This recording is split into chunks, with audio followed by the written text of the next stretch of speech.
ವೀಕ್ಷಕರೇ ನಮಸ್ಕಾರ. ಇವತ್ತಿನ ಕೃಷಿ ವಾರ್ತೆಗೆ ಸ್ವಾಗತ. ನಾನು ಕೃತಿಕಾ. ಮೊದಲಿಗೆ ಮುಖ್ಯಾಂಶಗಳು. ಮೆಕ್ಕೆಜೋಳವನ್ನು ಬಿತ್ತಲು ಉತ್ಸಾಹ ತೋರುತ್ತಿರುವ ಕರ್ನಾಟಕದ ರೈತರು. ಜೂನ್ ಮೊದಲಾರ್ಧದಲ್ಲಿ 31% ಕಡಿಮೆಯಾದ ಮುಂಗಾರು ಮುಂದೆ ಚುರುಕಾಗಲಿದೆ ಎನ್ನುತ್ತಿರುವ ಹವಾಮಾನ ಇಲಾಖೆ. ಡ್ರೋನ್ನಲ್ಲೂ ಬಂತು ನಕಲಿ ಉತ್ಪನ್ನ, ಸಮಸ್ಯೆಯಲ್ಲಿ ಸಿಕ್ಕಿಕೊಂಡ ರೈತರು. ಇಥೆನಾಲ್ಗೋ ಆಹಾರಕ್ಕೋ ಮತ್ತೆ ಪ್ರವರ್ಧಮಾನಕ್ಕೆ ಬಂದ ಪ್ರಶ್ನೆ, ಉತ್ತರ ಅಷ್ಟು ಸುಲಭವಿಲ್ಲ. ಕೇಂದ್ರವೇನೋ ಎಣ್ಣೆ ತಾಳೆಯನ್ನು ಬೆಳೆಯಿರಿ ಎನ್ನುತ್ತಿದೆ, ಆದರೆ ಅದರ ಸಮಸ್ಯೆಗಳನ್ನು ಪರಿಹರಿಸುತ್ತಿಲ್ಲ ಎಂದ ರೈತರು. ಗದಗಿನಲ್ಲಿ ನಡೆದ ತಜ್ಞರ ಜೊತೆ ರೈತರ ಸಂವಾದ ಕಾರ್ಯಕ್ರಮ ಯಶಸ್ವಿ. ಇದೀಗ ವಾರ್ತೆಗಳ ವಿವರ. ಮೆಕ್ಕೆಜೋಳವನ್ನು ಬಿತ್ತಲು ಉತ್ಸಾಹ ತೋರುತ್ತಿರುವ ಕರ್ನಾಟಕದ ರೈತರು. ಕರ್ನಾಟಕ ರಾಜ್ಯದಲ್ಲಿ ಈ ಮುಂಗಾರಿನಲ್ಲಿ ಒಟ್ಟಾರೆ 82.5 ಲಕ್ಷ ಹೆಕ್ಟೇರ್ ಪ್ರದೇಶದಲ್ಲಿ ಬಿತ್ತನೆ ಮಾಡಬೇಕು ಎನ್ನುವ ಗುರಿಯನ್ನು ಇಟ್ಟುಕೊಳ್ಳಲಾಗಿದೆ. ಜೂನ್ 15ರ ತನಕ ಸುಮಾರು 20.42 ಲಕ್ಷ ಹೆಕ್ಟೇರ್ ಪ್ರದೇಶದಲ್ಲಿ ಬಿತ್ತನೆಯಾಗಿದೆ. ಕರ್ನಾಟಕ ಅತಿ ಹೆಚ್ಚು ಮುಂಗಾರು ಮೆಕ್ಕೆಜೋಳವನ್ನು ಬೆಳೆಯುವ ರಾಜ್ಯ. ಈ ಮಾತು ಸದ್ಯದ ಮುಂಗಾರಿನಲ್ಲೂ ಕೂಡ ಸತ್ಯವಾಗುವ ಸಾಧ್ಯತೆಗಳು ಕಾಣುತ್ತಿವೆ. ಸುಮಾರು 15.925 ಲಕ್ಷ ಎಕರೆ ಪ್ರದೇಶದಲ್ಲಿ ಮೆಕ್ಕೆಜೋಳವನ್ನು ಬಿತ್ತಲಾಗಿದೆ. ಇದು ಹಿಂದಿನ ವರ್ಷ ಈ ಸಮಯದಲ್ಲಿ ಆಗಿದ್ದಕ್ಕಿಂತ 12% ಹೆಚ್ಚು. ಒಟ್ಟಾರೆ 38.5 ಲಕ್ಷ ಎಕರೆಯಲ್ಲಿ ಮೆಕ್ಕೆಜೋಳವನ್ನು ರೈತರು ಬೆಳೆಯಬಹುದು ಎಂದು ಕೃಷಿ ಸಚಿವಾಲಯ ಅಂದಾಜಿಸಿದೆ. ಅದೇ ರೀತಿ ಜೋಳದ ಬಿತ್ತನೆ ಕ್ಷೇತ್ರ ಕೂಡ ಹೆಚ್ಚಾಗಿದೆ. ಆದರೆ ಇತರೆ ದವಸ ಧಾನ್ಯಗಳಾದ ಭತ್ತ, ಬಾಜ್ರಾ ಮುಂತಾದವುಗಳ ಬಿತ್ತನೆ ಕ್ಷೇತ್ರ ನಿರೀಕ್ಷೆಗಿಂತ ಕಡಿಮೆ ಇದೆ. ಜೂನ್ ಮೊದಲಾರ್ಧದಲ್ಲಿ 31% ಕಡಿಮೆಯಾದ ಮುಂಗಾರು ಮುಂದೆ ಚುರುಕಾಗಲಿದೆ ಎನ್ನುತ್ತಿರುವ ಹವಾಮಾನ ಇಲಾಖೆ. ಬೇಸಿಗೆ ಅಂದರೆ ಮಾರ್ಚ್ನಿಂದ ಮೇ ಕೊನೆಯ ತನಕ ಭಾರತದಲ್ಲಿ ಸಾಮಾನ್ಯಕ್ಕಿಂತ 42% ಹೆಚ್ಚಿಗೆ ಮಳೆಯಾಗಿತ್ತು. ಇದಕ್ಕೆ ಪ್ರಮುಖ ಕಾರಣ ಮುಂಗಾರು ಬೇಗನೆ ಬಂದಿದ್ದು. ಬೇಗ ಬಂದಿದ್ದ ಮುಂಗಾರು ಜೂನ್ ಮೊದಲ ವಾರದಲ್ಲಿ ದೇಶದಾದ್ಯಂತ ಆವರಿಸಲಿದೆ. ಈ ಬಾರಿ ಸಾಧಾರಣದಿಂದ ಉತ್ತಮವಾಗಿ ಮಳೆಯಾಗಲಿದೆ ಎಂದು ಹವಾಮಾನ ಇಲಾಖೆ ತಿಳಿಸಿತ್ತು. ಆದರೆ ಮೇ ಕೊನೆಯ ವಾರದಿಂದ ಬಂದ ಮುಂಗಾರು ಜೂನ್ 7ರ ಸಮಯದಲ್ಲಿ ಕ್ಷೀಣವಾಗಿತ್ತು. ಇದರಿಂದ ಜೂನ್ ಮೊದಲಾರ್ಧದಲ್ಲಿ ಭಾರತದಾದ್ಯಂತ ಮುಂಗಾರಿನ ಪ್ರಮಾಣ 31% ಕಡಿಮೆಯಾಗಿದೆ. ಸದ್ಯಕ್ಕೆ ದೇಶದ 70% ಭಾಗಗಳಲ್ಲಿ ಮಾತ್ರ ಮಳೆಯಾಗಿದೆ. ಆದರೆ ಜೂನ್ನ 2ನೇ ಅರ್ಧದಲ್ಲಿ ಮುಂಗಾರು ಮತ್ತೊಮ್ಮೆ ಚುರುಕು ಪಡೆದುಕೊಳ್ಳಲಿದೆ ಎಂದು ಹವಾಮಾನ ಇಲಾಖೆ ತಿಳಿಸಿದೆ. ಜೂನ್ ಅಂತ್ಯಕ್ಕೆ ಮುಂಗಾರು ಮಾರುತ ಗುಜರಾತ್, ಮಧ್ಯಪ್ರದೇಶ, ಪಶ್ಚಿಮ ಬಂಗಾಳ, ಜಾರ್ಖಂಡ್, ಬಿಹಾರ, ಉತ್ತರ ಪ್ರದೇಶ, ಛತ್ತೀಸ್ಗಢ ಮತ್ತು ಒರಿಸ್ಸಾವನ್ನು ಆವರಿಸಲಿದೆ ಎಂದು ತಿಳಿಸಿದೆ. ಡ್ರೋನ್ನಲ್ಲೂ ಬಂತು ನಕಲಿ ಉತ್ಪನ್ನ, ಸಮಸ್ಯೆಯಲ್ಲಿ ಸಿಕ್ಕಿಕೊಂಡ ರೈತರು. ಕೃಷಿಯಲ್ಲಿ ಇತ್ತೀಚೆಗೆ ಡ್ರೋನ್ಗಳ ಬಳಕೆ ಹೆಚ್ಚಾಗುತ್ತಿದೆ. ಮೊದಲಿಗೆ ಹಿಂಜರಿದರೂ ರೈತರು ನಿಧಾನವಾಗಿ ಡ್ರೋನ್ಗಳನ್ನು ಬಳಸತೊಡಗಿದ್ದಾರೆ. ಬಾಕಿ ಎಲ್ಲ ಕಡೆ ಆಗುವಂತೆ ಇಲ್ಲಿಯೂ ಕೂಡ ಬೇಡಿಕೆ ಹೆಚ್ಚಾಗುತ್ತಿದ್ದಂತೆ ನಕಲಿ ಡ್ರೋನ್ಗಳ ಹಾವಳಿ ಹೆಚ್ಚಾಗುತ್ತಿದೆ. Directorate general of civil aviation ಅವರು 2021ರಲ್ಲಿ ಕೃಷಿಯಲ್ಲಿ ಬಳಸುವ ಡ್ರೋನ್ ಅನ್ನು ತಯಾರಿಸಲು ತಮ್ಮ ಬಳಿಯಿಂದ ಮಾನ್ಯತಾ ಪತ್ರವನ್ನು ಪಡೆಯುವುದು ಕಡ್ಡಾಯ ಎಂಬ ನಿಯಮವನ್ನೇನೋ ತಂದಿದ್ದರು. ಆದರೆ ಬೇಡಿಕೆ ಹೆಚ್ಚಿರುವ ಈ ಸಮಯದಲ್ಲಿ ಎಲ್ಲಾ ನಿಯಮಗಳನ್ನು ಗಾಳಿಗೆ ತೂರಿ ನಕಲಿ ಡ್ರೋನ್ಗಳು ಮಾರುಕಟ್ಟೆಗೆ ಲಗ್ಗೆ ಇಟ್ಟಿವೆ. ಚೀನಾದಿಂದ ಬಿಡಿ ಭಾಗಗಳನ್ನು ತಂದು ಭಾರತದಲ್ಲಿ ಅನೇಕರು ಡ್ರೋನ್ಗಳನ್ನು ಮಾರುತ್ತಿದ್ದಾರೆ. ರೈತರಿಗೆ ಈ ಡ್ರೋನ್ಗಳು ನಕಲಿಯೋ ಅಸಲಿಯೋ ತಿಳಿಯುವುದಿಲ್ಲ.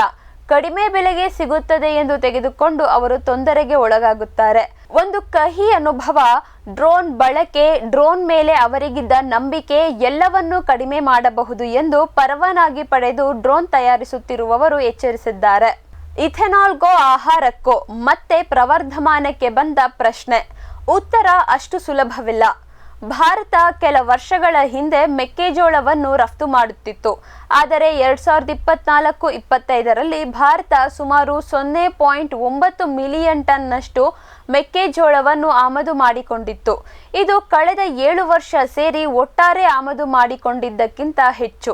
ಹಿಂದಿನ ವರ್ಷ ಮೆಕ್ಕೆಜೋಳದ ಅಭಾವ ಎದುರಾಗಿ ಕೋಳಿ ಆಹಾರ ತಯಾರಕರು ತೊಂದರೆಗೊಳಗಾಗಿದ್ದರು. ಹೊರಗಡೆ ಮಾರುಕಟ್ಟೆಯಲ್ಲೂ ಕೂಡ ಮೆಕ್ಕೆಜೋಳದ ಬೆಲೆ ಸಾಮಾನ್ಯಕ್ಕಿಂತ ಅಧಿಕವಾಗಿತ್ತು. ಆದರೆ 2023-24ಕ್ಕೆ ಹೋಲಿಸಿದರೆ ಭಾರತದಲ್ಲಿ ಮೆಕ್ಕೆಜೋಳದ ಉತ್ಪಾದನೆ ಹೆಚ್ಚಾಗಿದೆ. ಆದರೂ ನಾವು ಆಮದು ಮಾಡಿಕೊಳ್ಳುವಂತ ಪರಿಸ್ಥಿತಿಗೆ ಕಾರಣ ಮೆಕ್ಕೆಜೋಳವನ್ನು ಇಥೆನಾಲ್ ಉತ್ಪಾದನೆಗೆ ಬಳಸಿದ್ದು. ಸಾಮಾನ್ಯವಾಗಿ ಭಾರತದಲ್ಲಿ ಉತ್ಪಾದನೆಯಾಗುವ ಒಟ್ಟಾರೆ ಮೆಕ್ಕೆಜೋಳದ 70% ಪಶು ಆಹಾರ ಉತ್ಪಾದನೆಗೆ ಹೋಗುತ್ತದೆ. 2018ರ ತನಕ ಪರಿಸ್ಥಿತಿ ಹಾಗೆಯೇ ಇತ್ತು. ಆದರೆ ಯಾವಾಗ ಭಾರತ ಇಥೆನಾಲ್ ಉತ್ಪಾದನೆಗೆ ಹೆಚ್ಚಿನ ಒತ್ತು ಕೊಡಲು ಆರಂಭಿಸಿತ್ತೋ ಅವಾಗಿನಿಂದ ಮೆಕ್ಕೆಜೋಳವನ್ನು ಆ ಕಡೆ ತಿರುಗಿಸಲಾಯಿತು. 2021-22ರಲ್ಲಿ ಭಾರತದಲ್ಲಿ ಕೇವಲ ಕಬ್ಬಿನಿಂದ ಮಾತ್ರ ಇಥೆನಾಲ್ ಉತ್ಪಾದನೆಯಾಗುತ್ತಿತ್ತು. ಆದರೆ 2022-23ರಲ್ಲಿ ಸುಮಾರು 315 ಲೀಟರ್ರಷ್ಟು ಇಥೆನಾಲ್ ಅನ್ನು ಮೆಕ್ಕೆಜೋಳದಿಂದ ಉತ್ಪಾದಿಸಲಾಯಿತು. ಇದು ಇವತ್ತಿಗೆ 2.86 ಬಿಲಿಯನ್ ಲೀಟರ್ಗೆ ತಲುಪಿದೆ. ಭಾರತದಲ್ಲಿ ಉತ್ಪಾದನೆಯಾಗುವ ಇಥೆನಾಲ್ನಲ್ಲಿ 42% ತಯಾರಾಗುವುದು ಮೆಕ್ಕೆಜೋಳದಿಂದ. ಭಾರತ ಸರ್ಕಾರ ಹಿಂದಿನ ಹಣಕಾಸು ವರ್ಷದಲ್ಲಿ ಮೆಕ್ಕೆಜೋಳದ ಆಮದಿಗೆ ಆದೇಶ ನೀಡಿದಾಗಿನಿಂದ ಇದರ ಬಗ್ಗೆ ಹಲವಾರು ಚರ್ಚೆಗಳು ಹುಟ್ಟಿಕೊಂಡಿವೆ. ಆಹಾರಕ್ಕೆ ಬಳಸುವ ಮೆಕ್ಕೆಜೋಳವನ್ನು ಎಥೆನಾಲ್ ಉತ್ಪಾದಿಸಲು ಬಳಸಬಾರದು ಎಂದು ಸರ್ಕಾರಕ್ಕೆ ಹಲವರು ತಾಕೀತು ಮಾಡಿದ್ದರು. ಇನ್ನು ಕೆಲವರು ಇಥೆನಾಲ್ ಅನ್ನು ಆಮದು ಮಾಡಿಕೊಳ್ಳುವುದಕ್ಕಿಂತ ಕಡಿಮೆ ವೆಚ್ಚದಲ್ಲಿ ಮೆಕ್ಕೆಜೋಳ ಸಿಗುತ್ತದೆ ಎಂದು ಸರ್ಕಾರವನ್ನು ಬೆಂಬಲಿಸಿದ್ದರು. ಆಹಾರಕ್ಕೋ ಇಥೆನಾಲ್ಗೋ ಎನ್ನುವ ಪ್ರಶ್ನೆಗೆ ಉತ್ತರ ಸಿಗುವುದು ಅಷ್ಟು ಸುಲಭವಲ್ಲ ಎನ್ನುವುದು ಬಹಳಷ್ಟು ಜನರ ಅಭಿಪ್ರಾಯವಾಗಿದೆ. ಇದೀಗ ಒಂದು ವಾಣಿಜ್ಯ ವಿರಾಮ. ಸಮೃದ್ಧ ಸಾವಯವ ಗೊಬ್ಬರ, ಎಂಎಸ್ಜಿಪಿ ಮತ್ತು ಕೆಸಿಡಿಸಿ ಉತ್ಪಾದನೆ, ಫಾರ್ಮ್ ಟಿವಿಯಿಂದ ಸರಬರಾಜು, ಅತಿ ಕಡಿಮೆ ಬೆಲೆಗೆ ಅತ್ಯುತ್ತಮ ಗೊಬ್ಬರ, ಇಲ್ಲ ಭಾರಲೋಹ, ಕೃಷಿ ವಿಶ್ವವಿದ್ಯಾಲಯದಿಂದ ಪರೀಕ್ಷಿತ ಸಾವಯವ ಇಂಗಾಲ, ಎನ್ಪಿಕೆ, ಪಿಎಚ್, ಇಸಿ ಎಲ್ಲ ನಿಗದಿತ ಮಿತಿಯಲ್ಲಿ. ಅಡಿಕೆ, ತೆಂಗು, ಬಾಳೆ, ಕಾಫಿ, ದಾಳಿಂಬೆ, ದ್ರಾಕ್ಷಿ, ಕಬ್ಬು, ಭತ್ತ, ಜೋಳ, ಹತ್ತಿ ಹೀಗೆ ಎಲ್ಲಾ ಬೆಳೆಗಳಿಗೂ ಪ್ರಶಸ್ತ. ಜೀವಂತ ಮಣ್ಣು, ಸಮೃದ್ಧ ಬೆಳೆ, ಅತ್ಯಧಿಕ ಲಾಭಕ್ಕೆ ಬಳಸಿ ಸಿಟಿ ಕಾಂಪೋಸ್ಟ್. ಬ್ಯಾರಿಕ್ ಸೆಂಟರ್ ಫೆರ್ಮೋನ್ ಟ್ರಾಪ್ಸ್ನೊಂದಿಗೆ ರೇನೋಸಾರಸ್ ದುಂಬಿ ಮತ್ತು ಕೆಂಪು ಮೂತಿ ಹುಳುಗಳಿಂದ ತೆಂಗು, ತಾಳೆ, ಅಡಿಕೆ ಮರಗಳ ಸಂರಕ್ಷಣೆ. ತರಕಾರಿ ಮತ್ತು ಹಣ್ಣಿನ ಬೆಳೆಗಳಲ್ಲಿ ಹಣ್ಣಿನ ನೊಣಗಳ ನಿಯಂತ್ರಣಕ್ಕೆ ಬ್ಯಾರಿಕ್ ಸ್ಕ್ಯಾಚ್ ಫ್ರೂಟ್ ಫ್ಲೈ ಹಾಗೂ ವೆಜಿಟೇಬಲ್ ಫ್ಲೈ ಟ್ರ್ಯಾಪ್. ರಸ ಹೀರುವ ಕೀಟಗಳನ್ನು ಹಿಡಿಯಲು ಬಣ್ಣದ ಕ್ರೋಮ್ಯಾಟಿಕ್ ಸ್ಟಿಕ್ಕಿ ಟ್ರ್ಯಾಪ್ಸ್. ಪೇಟೆಂಟ್ ಹೊಂದಿದ ತಂತ್ರಜ್ಞಾನ, ದೀರ್ಘಕಾಲದವರೆಗೂ ಬಾಳಿಕೆ. ಕೀಟನಾಶಕಗಳಿಗೆ ಪರ್ಯಾಯ, ಪರಿಸರಕ್ಕೆ ಪೂರಕ. ಸುಸ್ಥಿರ ಸಾವಯವ ಕೃಷಿಗಾಗಿ ಬ್ಯಾರಿಕ್ಸ್.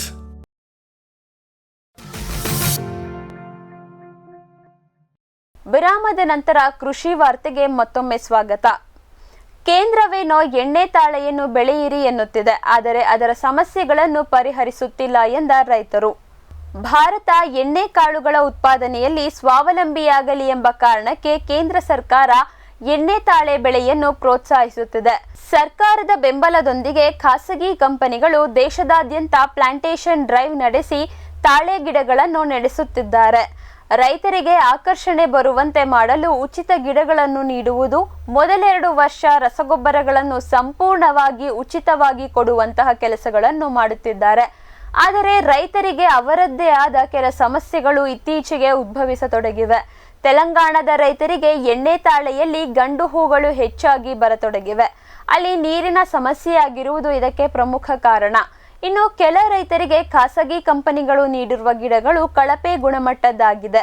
ಅವು ಒಂದೋ ರೈತರ ತೋಟದಲ್ಲಿ ಸಾಯುತ್ತಿದೆ, ಇಲ್ಲವೇ ಸರಿಯಾದ ಇಳುವರಿ ನೀಡುತ್ತಿಲ್ಲ.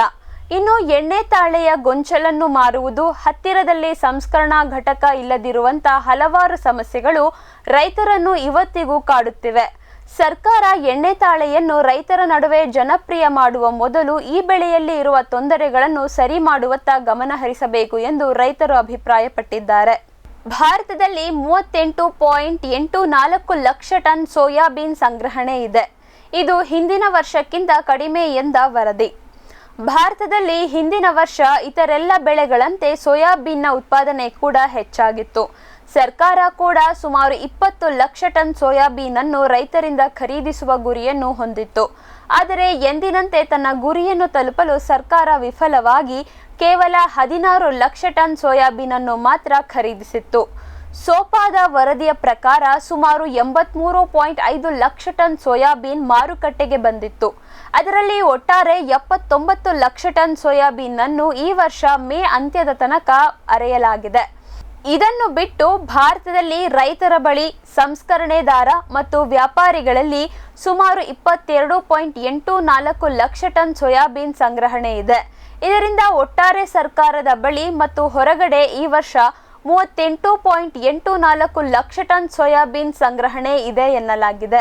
ಹಿಂದಿನ ವರ್ಷ ಈ ಸಮಯದಲ್ಲಿ ಮುಂಗಾರಿಗೂ ಮೊದಲು ಸುಮಾರು 45.71 ಲಕ್ಷ ಟನ್ ಸಂಗ್ರಹ ಇತ್ತು.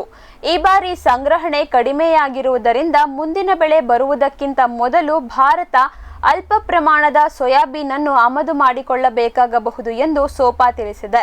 ಗದಗಿನಲ್ಲಿ ನಡೆದ ತಜ್ಞರ ಜೊತೆ ರೈತರ ಸಂವಾದ ಕಾರ್ಯಕ್ರಮ ಯಶಸ್ವಿ.